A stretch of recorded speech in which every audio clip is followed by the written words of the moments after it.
Bom dia, pessoal, tudo legal? Sejam bem-vindos a essa apresentação de cirurgia de retina nos animais. Hoje irei mostrar para vocês dois casos muito legais que fizemos essa semana. O título, na verdade, é cirurgia vitreoretiniana em Shih Tzu, porque inicialmente era um caso só, mas a gente acabou operando dois casos bem legais esses últimos dias. E a gente vai falar um pouquinho da cirurgia de retina nos animais antes de mostrar esses casos. As cirurgias ficaram bem legais, tá? A imagem da cirurgia ficou bem legal, vocês vão ver. Um sistema de alta definição que temos aqui agora na VetWeb, então dá para compartilhar o passo a passo da cirurgia e vai ser bem legal, acho que vocês vão gostar bastante. Só dá um feedback para mim, quem tiver mais atento aí, se a imagem tá legal e se o som tá legal, que a gente vai compensar daí, tá bom? Tô vendo que o Adriano tá aí, meu garoto da Bahia, alguns outros alunos, ex-alunos aí participando também.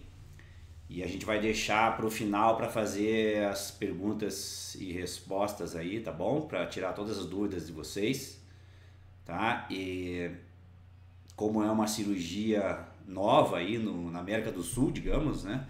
O pessoal tem muita dúvida de quando referir esses pacientes, qual que é a taxa de sucesso que a gente tem, quais casos vocês podem mandar.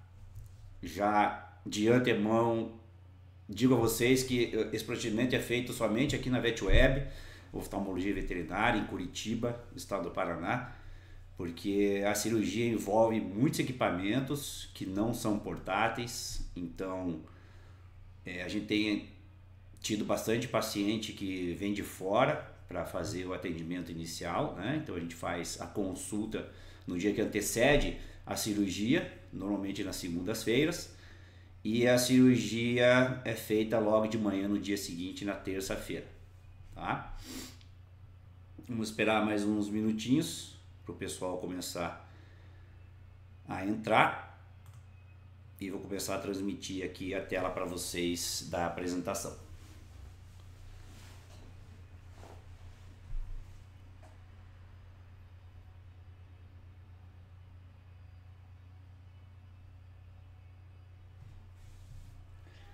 Então, o tema hoje da conversa nossa é a respeito da cirurgia vitreoretiniana, especificamente para descolamento de retina regmatogênico, onde temos um rasgo de 360 graus da retina e ela fica presa somente pelo disco óptico, tá? Essa parte central. Então imagine que isso aqui fosse um filtro de café, né? Então é o chamado descolamento infundibular, onde você tem um rasgo de toda a retina e ela fica presa somente então pela papila ou disco óptico. São os casos mais desafiadores e é o que a gente mais tem visto aqui no nosso serviço da VetWeb, são esses casos de descolamentos infundibulares, tá? A raça aí que mais aparece para a gente operar é o Shih Tzu, que tem algumas particularidades no vítreo e a gente vai conversar a respeito disso daí no decorrer da apresentação.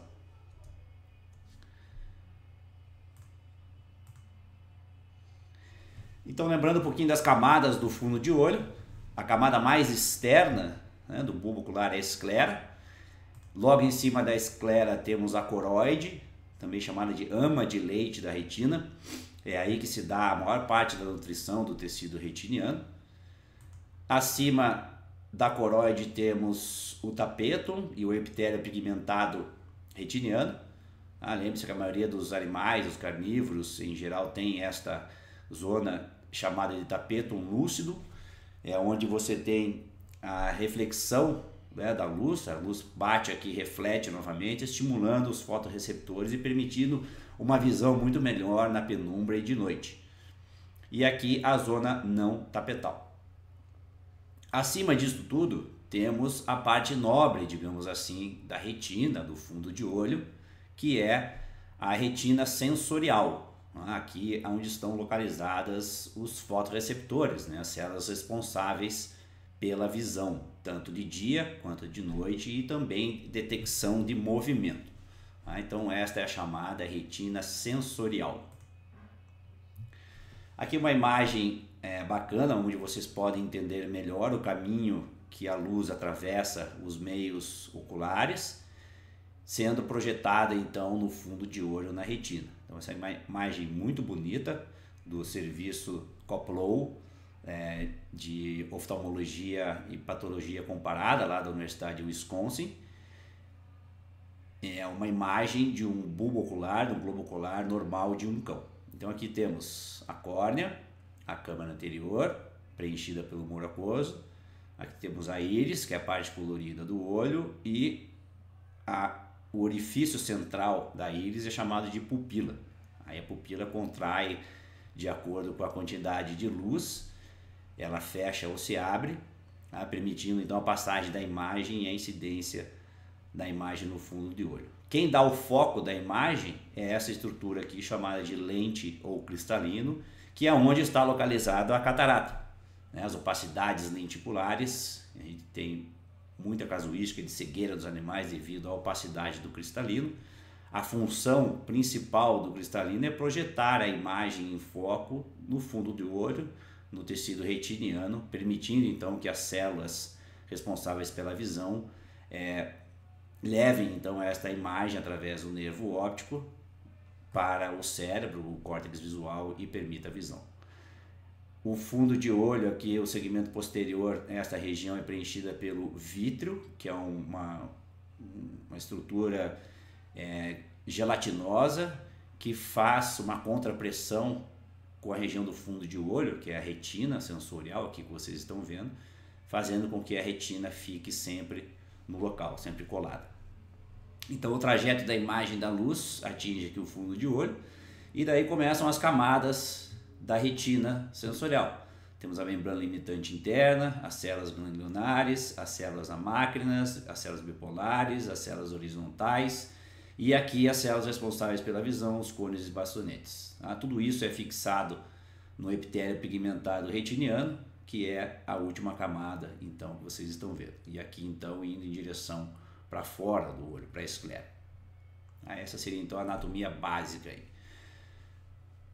Algumas particularidades da retina e do vítreo. O que mantém a retina colada?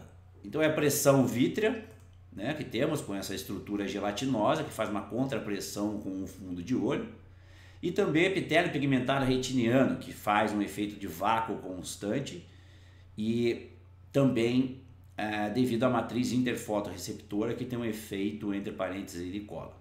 Então vejam esse vídeo de anatomia bem interessante. Esta é a aderência da cápsula posterior da lente com o vítreo, a estrutura gelatinosa. Esse é um olho normal de um Rottweiler. Vejam aqui então todas as estruturas que vocês viram lá na imagem inicial.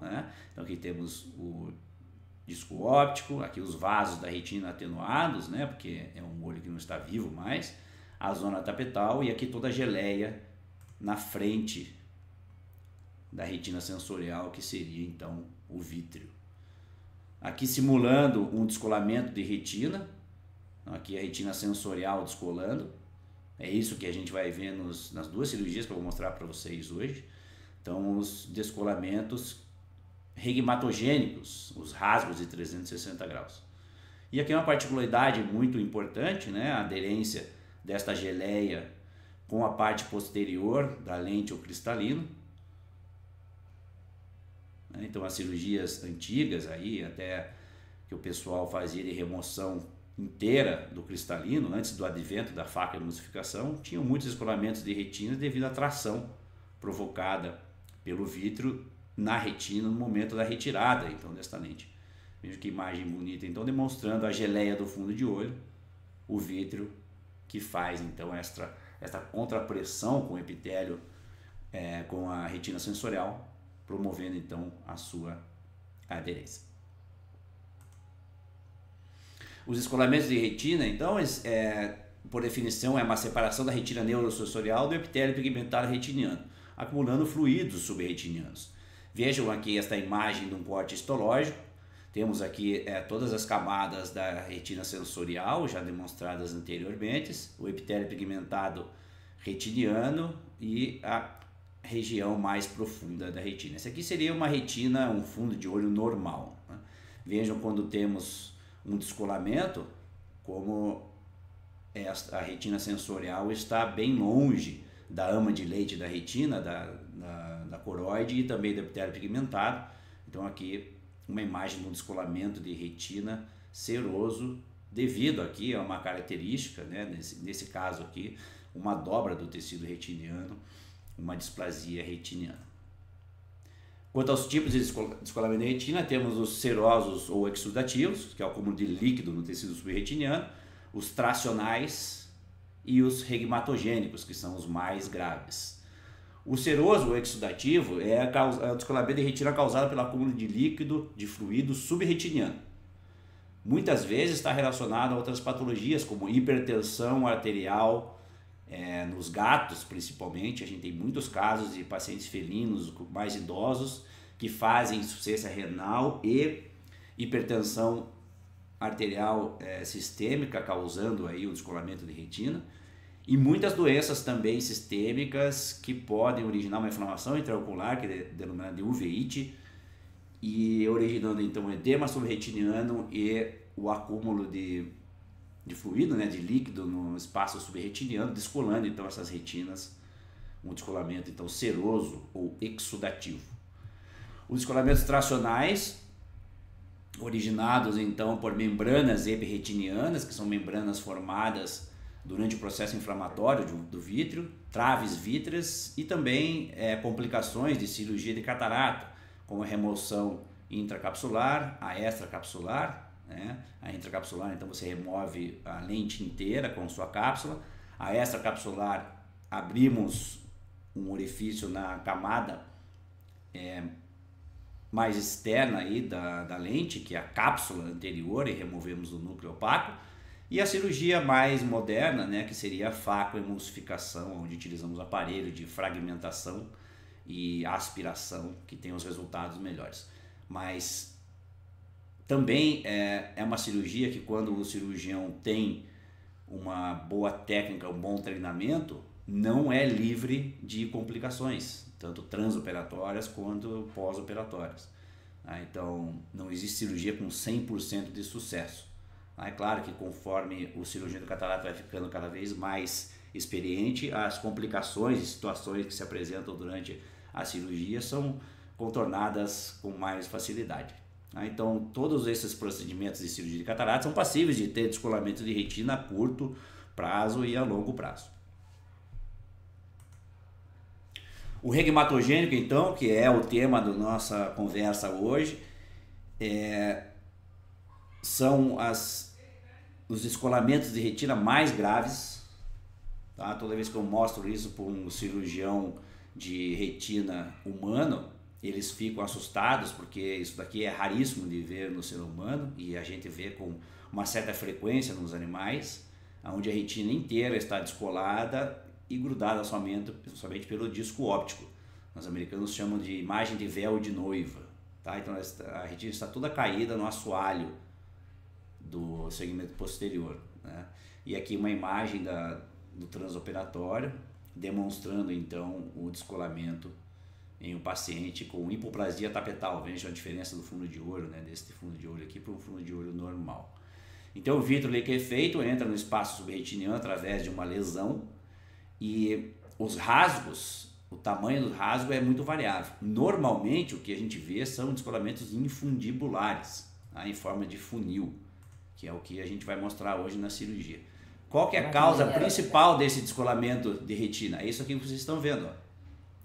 Os animais chacoalhando a cabeça com muita força, brincando com o seu bichinho de pelúcia preferido. Então esse hábito a gente deve tirar dos pacientes que apresentam isso durante a conversa, né, durante a anamnese, na consulta oftalmológica, justamente para evitar esses descolamentos infundibulares. O que a gente mais vê são os títulos, que apresentam este comportamento, e a retina descola nos dois olhos ao mesmo tempo. Tá? Eles têm um vítreo que na maioria das outras espécies é mais gelatinoso, eles têm um vidro mais liquefeito. Isso é uma patologia chamada de cinerese vítrea. A liquefação do vítreo, né? O vidro fica mais líquido. Boston Terrier também pode apresentar, Poodle, Jack Russell e Yorkshire, mas o campeão é o Shih Tzu.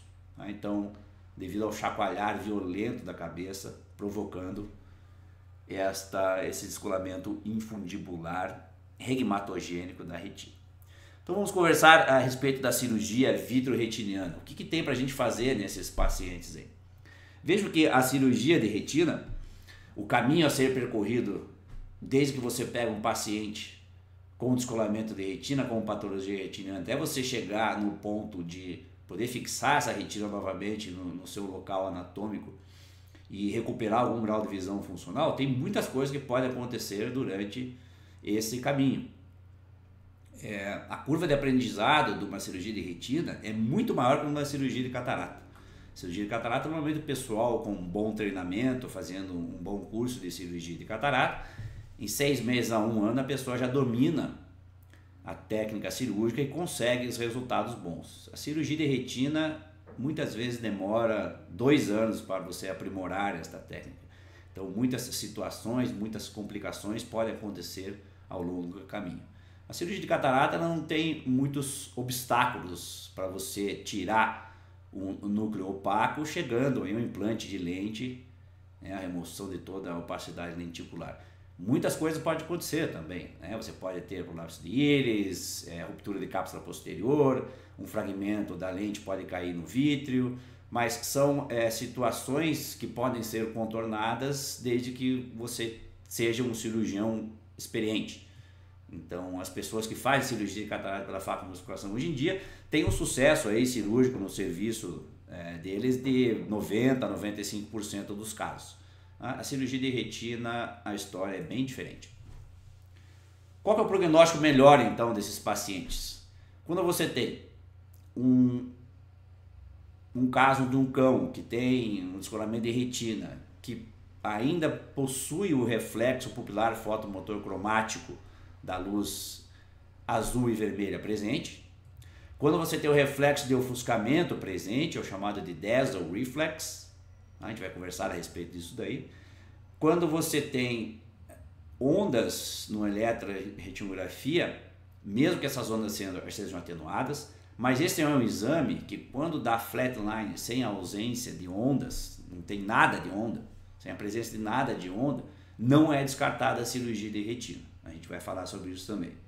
E quando você tem pouca retração cicatricial retiniana e ainda consegue ver os vasos aparentes nessa retina descolada.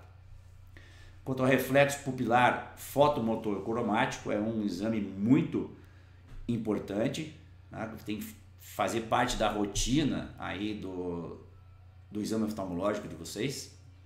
Ele é feito utilizando-se um aparelho que emite uma luz vermelha calibrada e uma luz azul.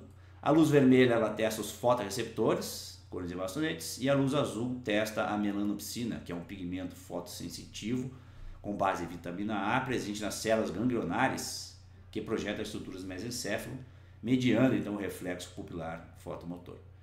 Então vejam aqui aonde que atuam as luzes. Esse é um aparelho portátil, né, que faz o reflexo pupilar fotomotor cromático. Ele tem a luz vermelha, a luz azul. Quando você usa a luz vermelha, você está estimulando os fotoreceptores, os cones e bastonetes. Então o que está em vermelho aqui são as células, as regiões da retina estimuladas pela luz vermelha. Quando você usa a luz azul, você está estimulando as células ganglionares. Essa daqui representada em azul. É muito importante, quando vocês estiverem fazendo o exame de reflexo pupilar fotomotor cromático, vocês incidirem a luz do aparelho de vocês em direção ao chão da sala, porque a maioria dos casos de descolamentos retinianos aí, regmatogênicos infundibulares, o tecido retiniano ele vai estar no assoalho do fundo de olho. Então, se você incidir a luz reto, você não vai ter um exame tão fidedigno assim como se você e incidisse a luz em direção ao chão da sala. Então você tem uma estimulação muito maior dos fotorreceptores e células ganglionares quando você incide a luz diretamente no tecido retiniano, né, na retina descolada. Tá? Então isso é uma coisa a levar em consideração no momento do exame que vocês vão fazer. O reflexo de ofuscamento, né, o chamado Dazzle Reflex, é um reflexo subcortical, onde utilizamos uma fonte de luz bem forte, e os animais que têm esse reflexo presente, eles fazem uma retração do bulbo e o fechamento das pálpebras. O caminho desse reflexo aí é retina, nervo óptico, quiasma óptico, núcleo supraóptico e colículo rostral, que é a superfície dorsal do mesencéfalo. Então, um paciente que tem o reflexo de ofuscamento presente, ele faz isso daqui, ó, uma fonte de luz branca bem forte incidida sobre o olho, ele faz o fechamento das pálpebras e a retração do bulbo.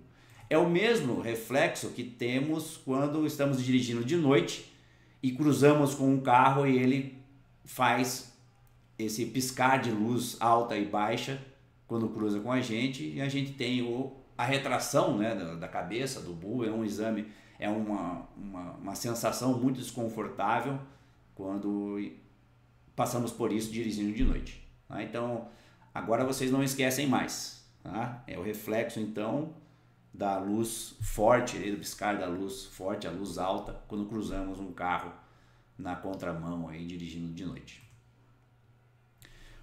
A eletroretinografia pré-operatória consiste na estimulação da retina utilizando um aparelho chamado eletroretinógrafo, que emite diferentes fontes de luz, intensidades de luz, e você mede a resposta da retina ao estímulo luminoso. Um vídeo rápido aqui demonstrando para vocês o exame. Muitas pessoas fazem esse exame na rotina. Existem diferentes aparelhos também que podem captar essa resposta do tecido retiniano ao estímulo luminoso. Aqui é a colocação dos eletrodos. Normalmente os pacientes são sedados para fazer o exame, mas se o paciente é bem bonzinho, dá para fazer o exame sem sedação mesmo. E com os eletrodos colocados, né, todo o estímulo luminoso é levado ao computador, onde se faz análise dos gráficos obtidos, das ondas obtidas. Aqui demonstrando o exame. Então, incidindo a luz no olho que está sendo examinado, a luz branca. E temos também o teste de flicker com a luz vermelha, que estimula exclusivamente os cones. Quando você tem um traçado normal, você tem ondas, né? Esse aqui, curiosidade, um tigre de Bengala que fizeram cirurgia de catarata em 2012 em Maringá. E quando você não tem onda nenhuma, chamado flatline, né? Ausência de resposta à eletroretinografia. Novamente aqui a eletroretinografia pré-operatória, no caso de screening para cirurgia de catarata, onde temos a presença de grandes ondas, e um caso onde a retina não é nada responsiva, que é o famoso flatline, sem a presença de onda nenhuma. Mas lembrem-se, uma eletroretinografia sem ondas não descarta a cirurgia de retina. Então, é um exame que hoje em dia a gente nem pede para o pessoal, para os colegas fazerem antes de enviar os pacientes para a cirurgia de retina. Qual é o exame mais importante antes de uma cirurgia de retina? É a ultrassonografia. Muitas vezes você tem catarata juntamente com o descolamento de retina, e isto é visto durante o exame de ultrassonografia. Tá? O eletro, então, não é um exame que descarte e não é um exame fundamental para a indicação para as cirurgias vitreoretinianas. Mas, quando você tem ondas na eletroretinografia, mesmo que atenuadas, você tem um prognóstico melhor para recuperar algum grau de visão funcional. Esse foi um estudo feito em descolamentos de retina com 150 graus a 360 graus, que são os infundibulares. Quase que 100% aí dos pacientes recuperaram algum grau de visão. Quando você tem onda ausente, flatline, 64 a mais dos pacientes recuperam algum grau de visão. Então, flatline, ausência de onda, não descarta a cirurgia de retina. Então, quais são os descolamentos que a gente indica a cirurgia? Aparentemente, todos. Quanto antes a gente operar, maior são as chances de recuperar algum grau de visão funcional. Então, no intervalo aí de 1 a 2 meses. É claro que quanto antes a gente pegar, às vezes pegar na mesma semana, melhor. Mas muitas vezes os pacientes são de fora, o pessoal tem que se organizar com emprego, tem que se organizar com viagem para chegar aqui até o nosso serviço para fazer o procedimento cirúrgico. Tá? Então, raramente a gente pega os pacientes com 1 semana, 2 semanas depois do ocorrido. Existem relatos de sucesso de cirurgia de recolocação do tecido retiniano, né, nos descolamentos infundibulares após 6 a 12 meses do ocorrido, com recuperação de algum grau de visão funcional. Tá? Então, pacientes que apresentam um descolamento de retina com 3, 4 meses, ainda tem indicação de cirurgia. É claro que o prognóstico, quanto mais tempo, o prognóstico vai piorando, mas não descarta a intervenção cirúrgica. Muito importante, os olhos operados deterioram mais rápido, tá? Os olhos que vocês não fazem a cirurgia, né? Porque o epitélio pigmentado retiniano funciona como uma outra via de drenagem ao líquido. Então, se você tem o epitélio exposto, você vai ter uma hipotonia ocular, o olho fica mole. Não é muito comum nos animais, mas pode ter doença vitreoretiniana proliferativa e, às vezes, acabar com esses olhos em fase de atrofia, que é chamada phthisis bulbi. Aqui imagens muito características dos descolamentos de retina. Esse é o famoso Shih Tzu, chacoalhador de cabeça, né, que pega o seu bichinho de pelúcia preferida e chacoalha a cabeça vorazmente para os lados. E o que acontece com esses animais? As duas retinas descolam ao mesmo tempo, tá? São descolamentos infundibulares regmatogênicos bilaterais. Isso é o que a gente mais tem visto hoje em dia aqui no nosso serviço de cirurgia de retina. Aqui uma imagem de um descolamento seroso, tá? Onde você tem acúmulo de líquido subretiniano num paciente que tem hipertensão sistêmica. Aqui 2 casos de hipertensão sistêmica também. Esse aqui é um felino, onde você tem hemorragia subretiniana. E aqui um caso de ifema, né, a presença de grande sangramento intraocular. Tá? Mas todos os casos passíveis de cirurgia, desde que não esses casos aqui de edema não se resolvam com a medicação apropriada e a estabilização da pressão arterial sistêmica. Tá? Mas o foco da nossa conversa hoje é esse carinha aqui, ó, os descolamentos regmatogênicos. Aqui, a título de curiosidade, um paciente com erliquiose, onde tem hemorragia e descolamento seroso bilateral, né, causado então pela uveíte induzida pela essa hemoparasitose sistêmica. Qual é o material que a gente usa durante a cirurgia de retina? O microscópio cirúrgico deve ser adaptado. Temos que ter o faco musculador, um cautério, um vitreófago. Normalmente utilizamos um sistema de válvulas de trocáteres de 23 gauge, a gente vai conversar sobre isso. Eu preciso ter um aparelho que faça uma iluminação do fundo de olho para mim. A cirurgia de retina não é feita com a luz do microscópio, ela é feita com uma luz de xenon, que é introduzida através da esclera, para a gente poder ver o que está fazendo lá no fundo de olho. E os materiais específicos de retina, como pinças, cânulas valvuladas, óleo de silicone, gás, perfluorooctano e o laser. Aqui só para vocês verem um pouquinho do instrumental utilizado, né? Então as pinças, as tesouras específicas, aqui uma sonda de endolaser e aqui um sistema de iluminação. Aqui mostrando para vocês uma das formas de fazer a cirurgia de segmento posterior, que é a maioria do pessoal que faz cirurgia de retina em animais no mundo inteiro afora e tem o mesmo sistema. É um sistema de não contato, que é esta lente aqui que vocês estão vendo, que nada mais é do que uma lente muito parecida com a oftalmoscopia indireta que a gente faz nos animais para ver a retina durante o exame oftálmico.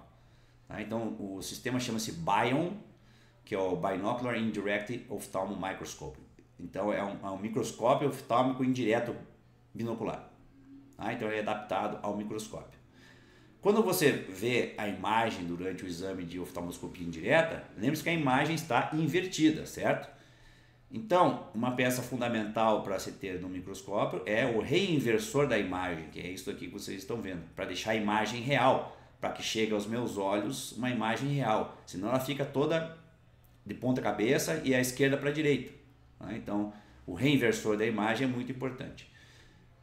Esse então é um microscópio novo aqui, de alta resolução, alta definição, que temos aqui na VetWeb hoje em dia. É um microscópio da Zeiss, onde tem um sistema Full HD para a transmissão da imagem para o pessoal que acompanha as cirurgias e também para a gravação da imagem. E é isso que vocês vão ver, as duas cirurgias que eu vou mostrar hoje, gravado então neste sistema de alta definição. Mas vejam que o sistema que eu usava no meu microscópio antigo, que é esse daqui, ele também se adapta ao microscópio novo da Zeiss, tendo aqui o mesmo divisor de luz, né, para gravação da imagem, e aqui o inversor, o reinversor de imagem. Alguns colegas operam com lentes descartáveis, né, que são colocadas diretamente sobre o tecido corneano para fazer essa imagem, né, do fundo de olho, você poder operar. É um sistema muito mais barato, né, do que o Bion, mas você não tem tanta liberdade, assim, digamos, para mexer com os instrumentais e tudo mais.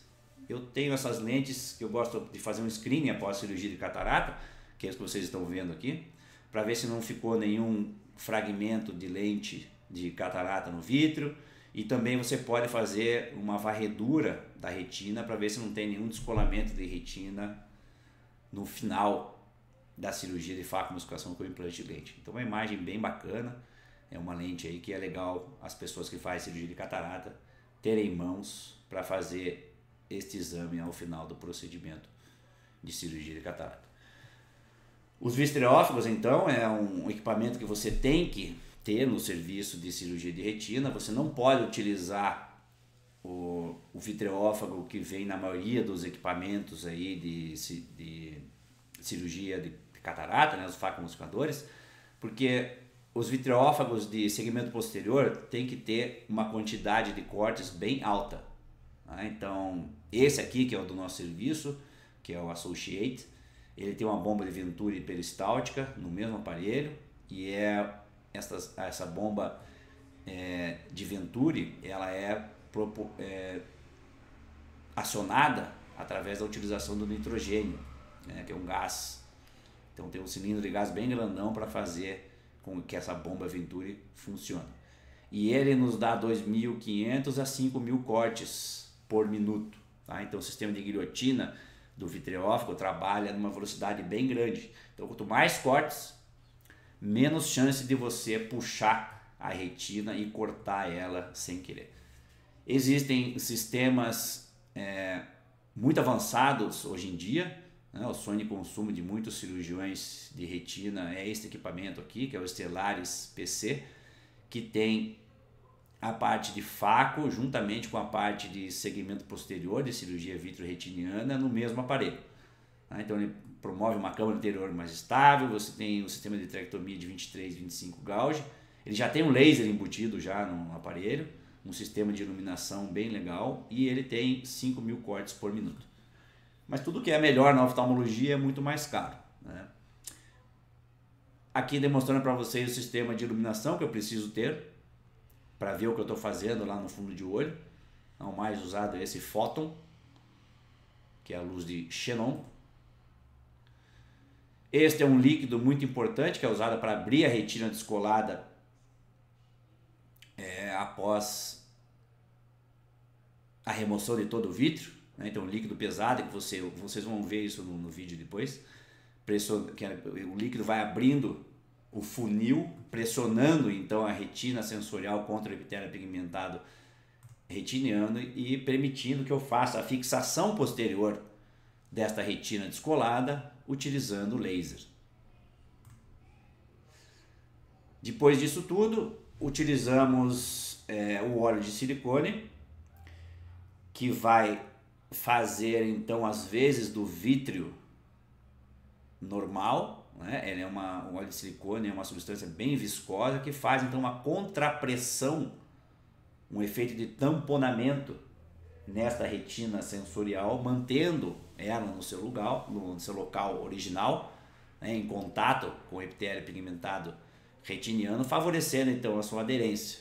Tá? Então, o óleo de silicone nos animais, por enquanto, a filosofia é deixar para sempre. No ser humano, o pessoal tira depois da retina colada. Então, a técnica, o passo a passo dela, basicamente seria a exposição do bulbo ocular através de uma crantotomia.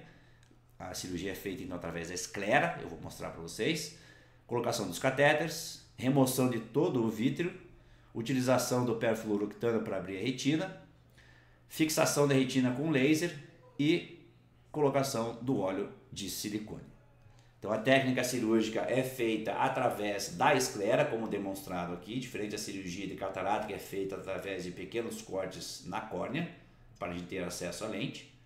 A cirurgia de retina é feita utilizando trocáteres valvulados, normalmente são 3 trocáteres, onde temos a colocação da luz nos instrumentos e um trocáter que faz uma infusão contínua de solução salina balanceada para manter a pressão do olho.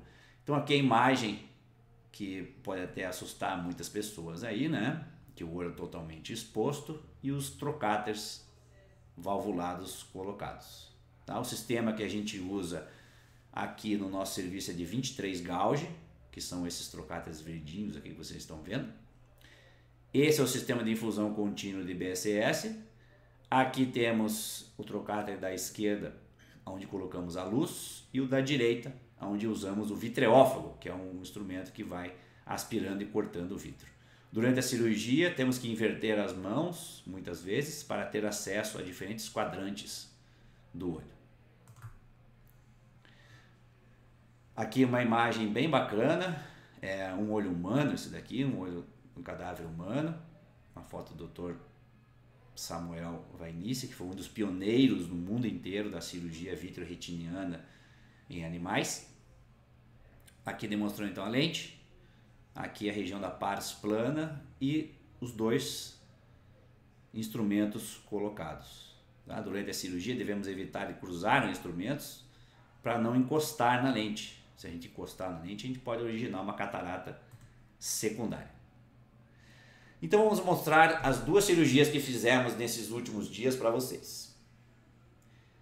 Os 2 pacientes eram shih tzu com 2 anos de idade, pacientes que chacoalhavam os brinquedinhos. Então depois da crantotomia lateral que vocês viram, fazemos uma peritomia, que é o corte da conjuntiva, para podermos entrar com os catéteres. Muito importante durante a mobilização do tecido conjuntival e exposição da esclera, fazemos a cauterização desses vasos.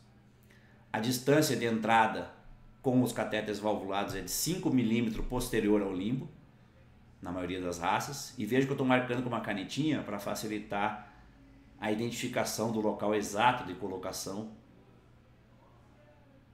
dos trocáteres valvulados. Os trocáteres valvulados então são colocados de uma forma de evitar o contato com a lente, um movimento contínuo em direção ao nervo óptico. Então este é o catéter, o trocáter onde vai a infusão contínua de BSS, que é isso que vocês estão vendo eu acoplar a mangueirinha para manter a pressão do olho. Aqui o trocáter da esquerda, novamente em direção ao nervo óptico. Vejam a quantidade de grumos de tecido inflamatório que tem no vítreo desse paciente. Esta parte azulzinha aqui em cima é a válvula, que evita a saída então dos líquidos durante o ato cirúrgico, evitando assim uma hipotonia ocular, que é o grande vilão de uma cirurgia de retina, em que você pode ter hemorragia possível de coragem. Aqui então colocando o sistema de imagem, né, o Bion, que eu já demonstrei para vocês, fazendo o foco da imagem. Eu ainda estou com a luz do microscópio ligada, então faz o foco mais bruto. Apaguei a luz do microscópio e agora vou entrar com a minha luz de xenon através de um daqueles trocáteres. Veja então que é uma sonda que vai projetar a luz lá dentro do olho, lá no segmento posterior, permitindo que eu veja o fundo de olho, a retina descolada, e possa remover todo esse vítreo utilizando-se o vitreófoco. Então aqui temos a retina totalmente descolada, né, um descolamento regmatogênico infundibular. Aqui temos a luz e aqui temos o vitreófoco, que é um sistema de aspiração e corte.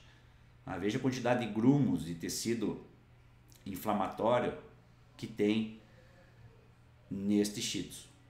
Então o vitreófoco vai cortando e aspirando ao mesmo tempo. A imagem não ficou muito boa dessa cirurgia, que a gente ainda está adaptando o sistema de filmagem Full HD para filmar o segmento posterior, mas a próxima cirurgia a imagem ficou bem melhor. Então veja aqui os grumos de material inflamatório que estou removendo do vidro. Então temos que remover o vítreo todo antes de abrir a retina utilizando-se o perfluorooctano.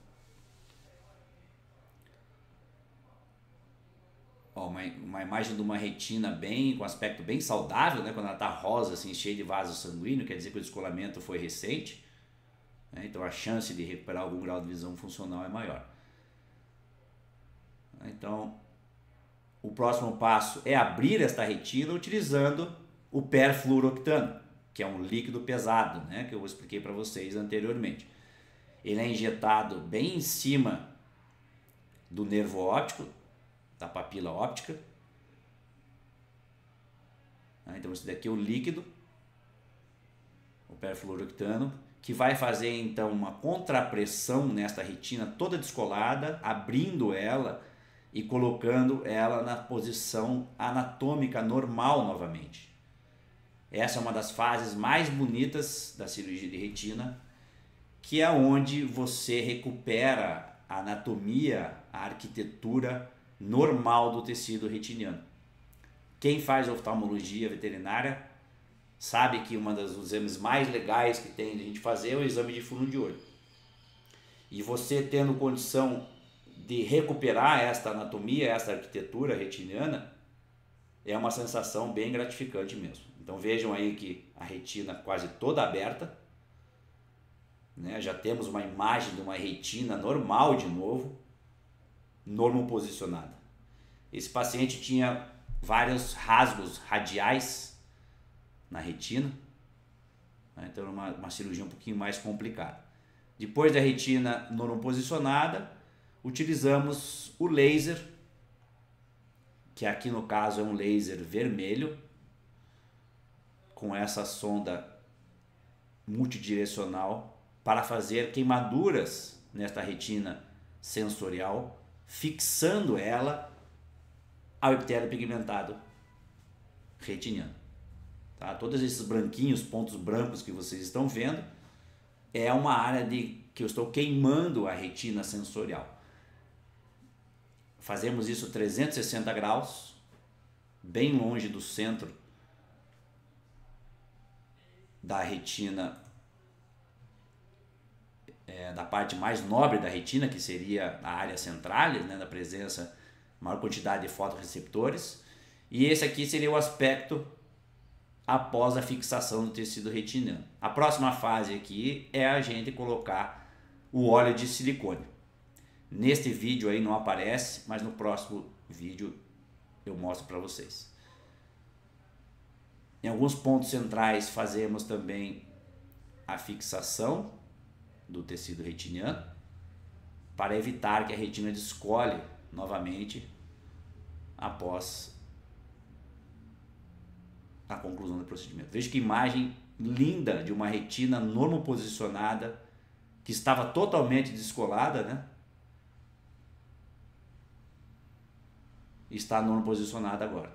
Aqui estamos fazendo a remoção do perfluorooctano, que foi utilizado para abrir a retina, e o próximo passo é a infusão, né, do óleo de silicone, que eu vou mostrar no próximo vídeo para vocês. Então esse foi um caso que operamos nesses últimos dias. E aqui o outro caso também um Shih Tzu de 2 anos de idade, chacoalhador de cabeça também. Aqui uma imagem bem melhor, né? Que a gente está pegando as manhas, digamos assim, do sistema de filmagem. Vejam que imagem bacana, uma retina totalmente descolada. E aqui estamos fazendo a remoção do vítreo. Vejam o vítreo, ele apesar de ser totalmente transparente, ele faz esses grumos, né? E você consegue visualizar bem o vítreo conforme você vai fazendo a aspiração dele, sem a necessidade da utilização de triancinolona. Você tem então um sistema de vídeo de imagem, né? Um microscópio bem bom. Raramente a gente usa a triancinolona para realçar o vítreo. Aí já a imagem da retina sem a presença do vítreo, né? O vítreo totalmente retirado, removido. E aqui a utilização então do perfluorooctano para abrir a retina e fazer a contrapressão, grudar ela de novo no fundo de olho. Tá? É uma bolha bem grande, né? Vai fazendo. E vejam a retina voltando ao seu posicionamento normal no fundo do olho, já apresentando a arquitetura normal dela. Olha que imagem linda depois que você fixa novamente a retina. Né? Vejam, estamos fazendo aqui um screening, uma varredura, antes de começar a fixação desta retina descolada com o laser. Então esta é a parte mais gratificante, digamos assim, de uma cirurgia de retina, onde você consegue devolver a arquitetura normal do tecido retiniano, que estava totalmente disforme e descolado.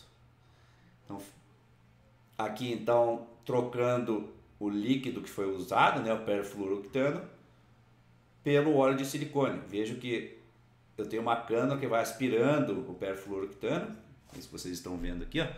Deixa eu voltar essa imagem aí que é bacana de vocês verem, entenderem direitinho. Então esta cânula aqui, ó, é uma agulha especial, né, um sistema chamado de flute needle ou agulha flauta, aonde você vai injetando o silicone através desse trocáter que tinha anteriormente o BSS, a infusão contínua de BSS.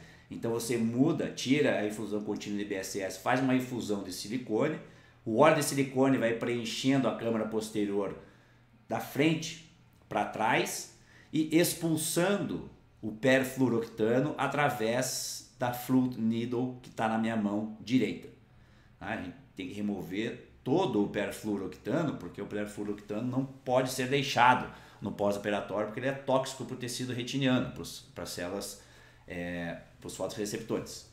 Então vejam que conforme eu vou injetando o óleo de silicone na parte anterior do segmento posterior, ele vai empurrando toda esta bolha aqui, ó, que é o perfluorooctano, através da minha agulha, é o flute needle.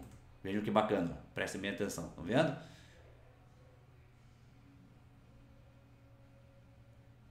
Aí a remoção total. E o fim da cirurgia é a colocação de alguns pontos nos trocáteres valvulados que utilizamos. Veja que a conjuntiva é um tecido que sangra muito, né? Então mesmo você cauterizando, ela tem um pouco de sangramento, que é uma região altamente vascularizada. Depois de estruturar os trocáteres e a conjuntiva, fecha-se o canto lateral, aonde foi utilizada uma incisão, né, para a gente fazer a exposição do bulbo ocular.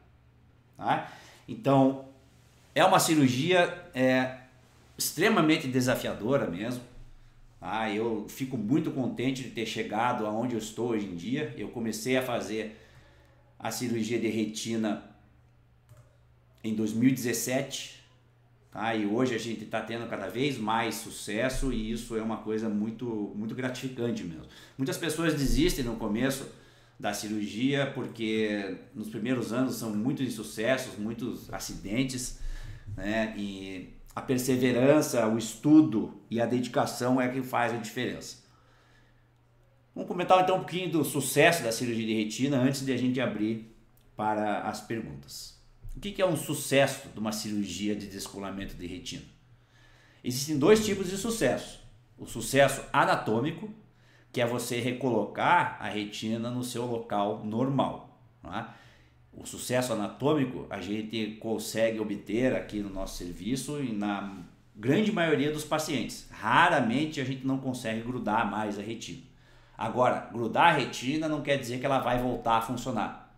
Tá? Isso é uma coisa totalmente diferente, que isso seria o sucesso funcional. O tecido retiniano, as células os fotorreceptores voltarem a funcionar. Isso daí é variável de acordo com o paciente.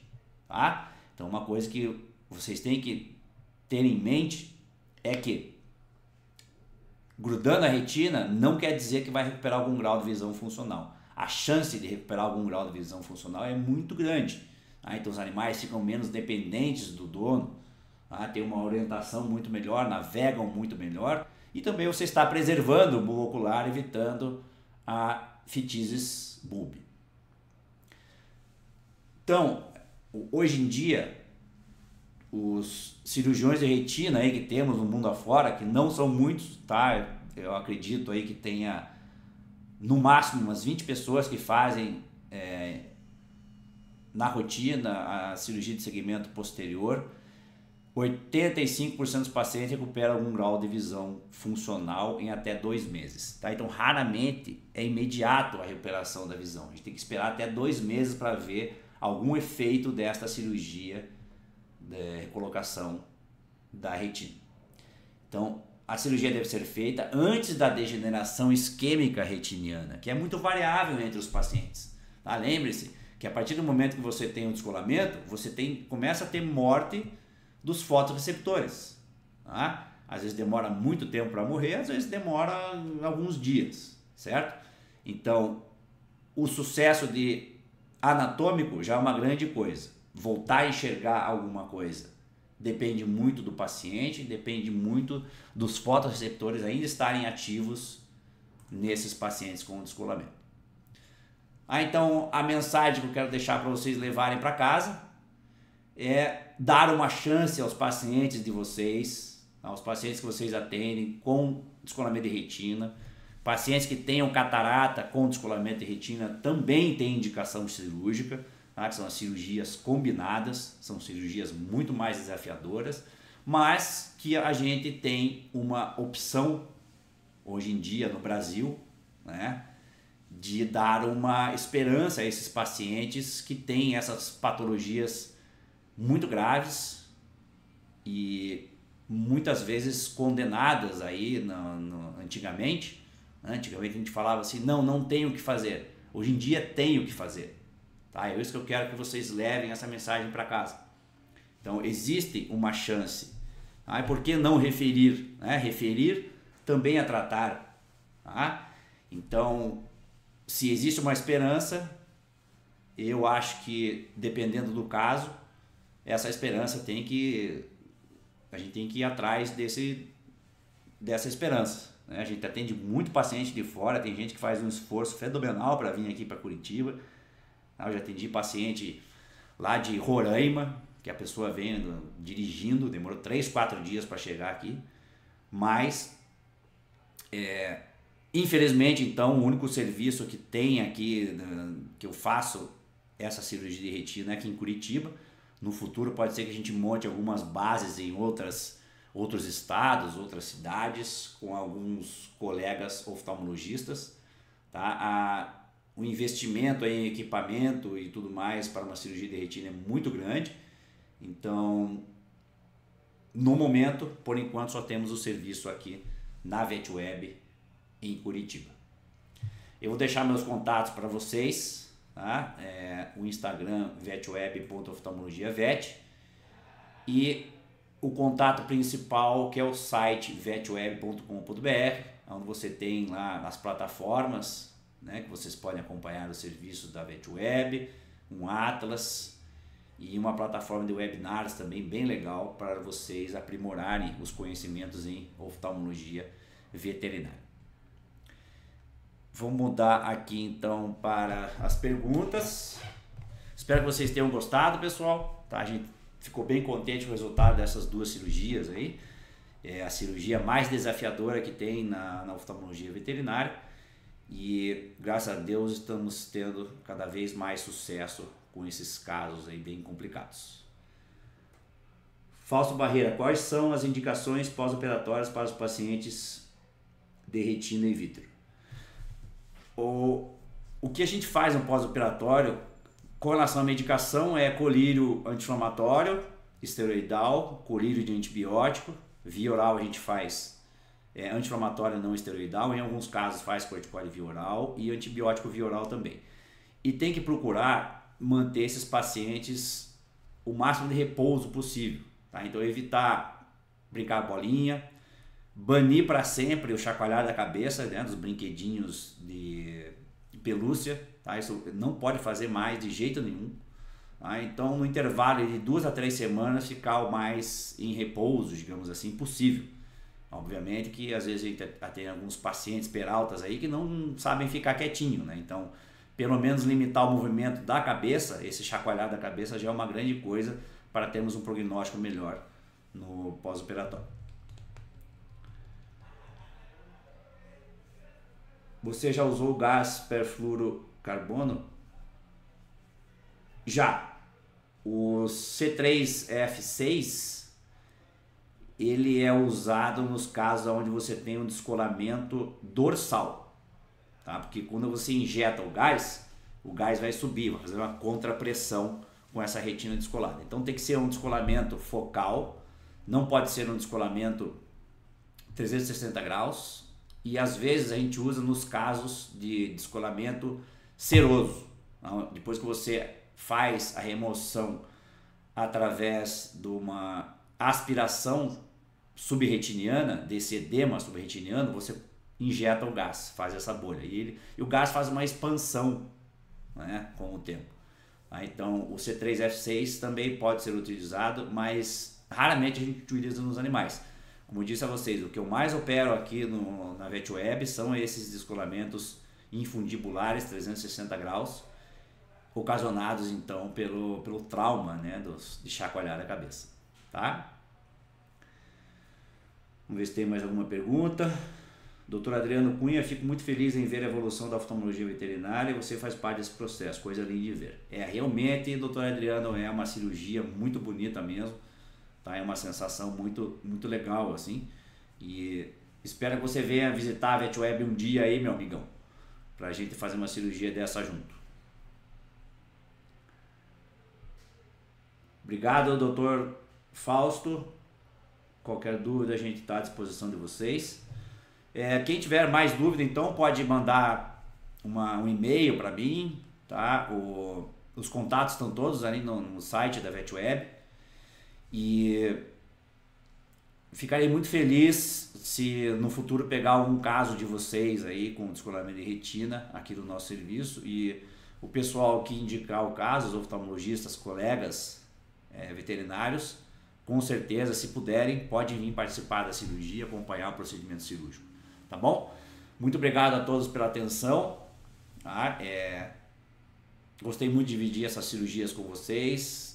Este seminário aí eu acho que vai ajudar muitos colegas e muitos alunos aí a seguirem então nesta grande empreitada aí que é o segmento de cirurgia, as cirurgias de segmento posterior, tá? Que é o grande desafio da oftalmologia veterinária. Um abraço para todos, bom feriado e qualquer coisa estamos à disposição, tá bom? Valeu, galera!